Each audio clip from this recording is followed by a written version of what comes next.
Hello students, you are watching Integral Coaching Point. Exercise 1.5, question number 9, verify De Morgan's law for set difference A minus B intersection C. எப்பயுமே வந்து பார்த்தீங்கன்னா ஒரு சில டைமில் verify D Morgan's law for set difference using Venn diagram கொடுத்துருவாங்க. So அப்போது நாம் தான் அந்த ஃபார்முலா ஃபுல்லாக எழுதணும். ஸோ அதனால் ஃபார்முலாவை நீங்கள் மனப்பாடம் பண்ணிக்கோங்க. லாவில் வந்து பார்த்தீங்கன்னா நமக்கு லெஃப்ட் ஹேண்ட் சைடு மட்டும் ஞாபகம் வச்சுக்கிட்டால் போதும், ரைட் ஹேண்ட் சைடு நம்ம ஈஸியாக எழுதிடலாம். ஸோ இதில் வந்து பார்த்தீங்கன்னா லெஃப்ட் ஹேண்ட் சைடில் A minus B intersection C இருக்குது. ஸோ இதை வச்சு நம்ம எப்படி ரைட் ஹேண்ட் சைடு எழுத போகிறான்னு பார்க்கலாம். ஸோ இந்த ஏவை நம்ம என்ன பண்ண போகிறோன்னு பார்த்தீங்கன்னா ப்ராக்கெட்டுக்குள்ளே இருக்கிற ஒவ்வொரு எலிமெண்ட்டு கூடயும் நம்ம சேர்த்து எழுத போகிறோம். ஸோ ஏவும் பியும் சேர்த்து நம்ம ஏ மைனஸ் பின்னு நம்ம எழுத போகிறோம்.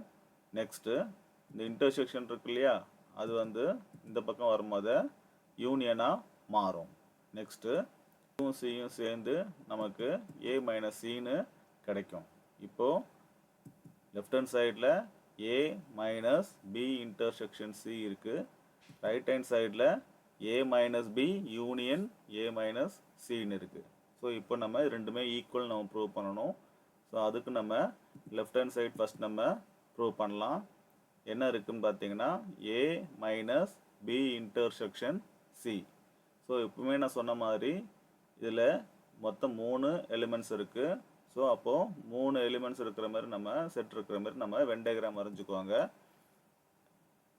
நெக்ஸ்ட்டு எப்பவுமே நம்ம பி ப்ராக்கெட்டுக்குள்ளே என்ன இருக்கோ அதுக்கு தான் நம்ம ஃபஸ்ட் ப்ரெஃபரன்ஸ் கொடுப்போம். ஸோ ப்ராக்கெட்டுக்குள்ளே பி இன்டர்செக்ஷன் சி இருக்குது. ஸோ அப்போ இன்டர்செக்ஷன்ன்றது என்னது, காமன். அப்போது பிக்கும் சிக்கும் காமனாக எந்த இடம்னு பார்க்கணும் நம்ம. ஸோ பிக்கும் சிக்கும் காமனான போர்ஷன் வந்து பார்த்திங்கன்னா ஸோ இந்த ரெட் கலர் ஷேடாக இருக்க போர்ஷன் தான் வந்து பார்த்திங்கன்னா பிக்கும் சிக்கும் காமனாக இருக்கிற portion. Next A minus B intersection C. So நம்ம என்ன மைனஸ் நான் என்ன சொல்லியிருக்கேன், ஸோ இந்த பி இன்டர்செக்ஷன் சியை மைனஸ் பண்ணிவிட்டு பேலன்ஸ் ஏ என்ன இருக்கோ அதை நம்ம ஷேட் பண்ணணும். ஸோ அப்போ பி இன்டர்செக்ஷன் சின்றது இந்த போர்ஷன் மட்டும் விட்டுட்டு மைனஸ் பண்ணிவிட்டு பேலன்ஸ் ஏ போர்ஷன் ஃபுல்லாக நம்ம ஷேட் பண்ணணும். ஸோ இந்த ப்ளூ கலரில் ஷேடாக இருக்கிறது தான் வந்து பார்த்திங்கன்னா A minus B intersection C. So இப்போ நம்ம ரைட் ஹேண்ட் சைடு எடுத்துக்கலாம். ரைட் ஹேண்ட் சைடு வந்து பார்த்திங்கன்னா என்ன இருக்குது, A minus B union A minus C. So இதில் வந்து பார்த்திங்கன்னா 2 ப்ராக்கெட் இருக்குது. ஃபஸ்ட்டு நம்ம ஏ மைனஸ் பியை நம்ம ப்ரூவ் பண்ணலாம். ஸோ ஏ மைனஸ் பின்னா நான் என்ன சொல்லியிருக்கேன், பியை மைனஸ் பண்ணிவிட்டு பேலன்ஸ் ஏ என்ன இருக்கோ அதை நம்ம ஷேட் பண்ணணும். அப்போது இந்த பின்ற செட் வந்து வரக்கூடாது.